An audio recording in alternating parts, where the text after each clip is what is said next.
Overall, inflation appears to be moderating in Canada, but the cost of food continues to rise at a breakneck pace. Statistics Canada reports that the cost of groceries was up 10.8% in August compared to the previous year. Now, that's the fastest clip the agency has recorded since 1981. Higher prices are hitting nearly every aisle of the grocery store, even items such as frozen vegetables that were once considered cheap substitutes for pricier products. Well, with us now to discuss the issue of rising food prices is Dr. Sylvain Charlebois, Senior Director of the Agri-Food Analytics Lab at Dalhousie University. Sir, welcome back to Forum Daily. Well, thank you for inviting me back. Now, it's clear that the cost of groceries has been rising consistently over the year, Dr. Charlebois. Is there an end in sight for our viewers? Not right now, unfortunately. We do believe that the food inflation rate has peaked, even though it's still creeping up a little bit.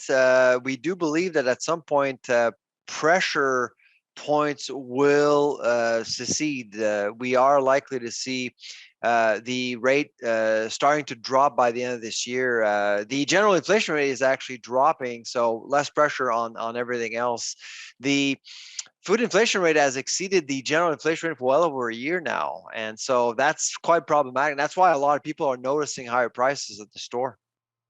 And usually, when we have these conversations about rising prices at the grocery store, we're talking about a specific segment of the grocery store, the dairy aisle, the bread aisle. But now we're seeing price hikes in nearly every grocery aisle, Dr. Charlebois.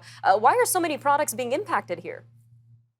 Well, it's because there are three things affecting everything. Climate change. We've had a dry summer in Europe and Asia. Here in Canada, not so bad.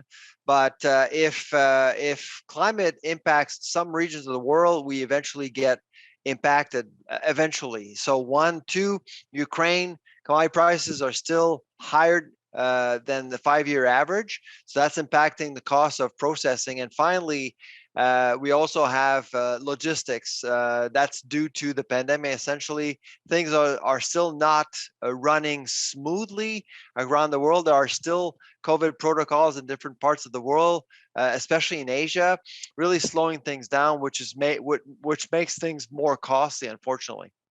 Now, are there any products that maybe aren't being impacted by these price hikes, Doctor? Uh, Not necessarily. I mean, you can look at some places where food inflation is not that much of an issue right now. Meat products, surprisingly, things appear to be more under control compared to last year. But everything else, bakery was the big surprise this month. To be honest, we weren't expecting an increase of 15 to 16% in bakery, but in dairy, as you mentioned earlier, butter is up 16% as well. So that's becoming an issue for a growing number.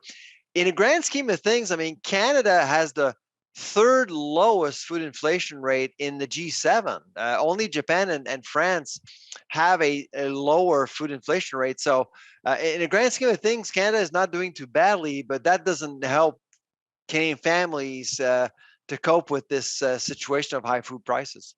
Some mildly comforting news there. Now, meanwhile, there's also the issue of shrinkflation, Dr. Charlebois, products shrinking in size and quantity, but staying the same price. So just how apparent is this in Canadian grocery stores? It's becoming more apparent because of social media. people people are sharing evidence in real time, and so it's making manufacturers are having a harder time just slipping through and offering us less volume for the same price because they've been doing some good work playing around with packages, selling us the illusion that nothing has changed.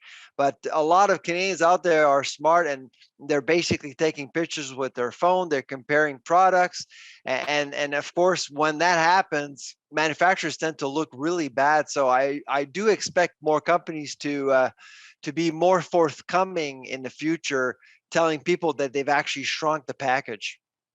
The power of citizen journalism. All right, Doctor, Yeah, quick 30 seconds left here, but any advice for our viewers in terms of coping with these rising prices? I think a lot of people are noticing that prices are higher, and they know we're in this for a while. So 3 Canadians out of 4 have actually changed their methods in terms of grocery shopping, which is a good sign. The problem, of course, the dark side of food inflation is that some people are skipping meals now. 8% of Canadians are skipping meals now due to higher prices.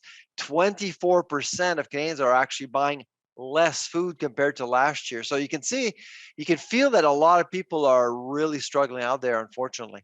Unfortunately, indeed. All right, Dr. Charlebois, we are out of time, but thank you again for joining us today.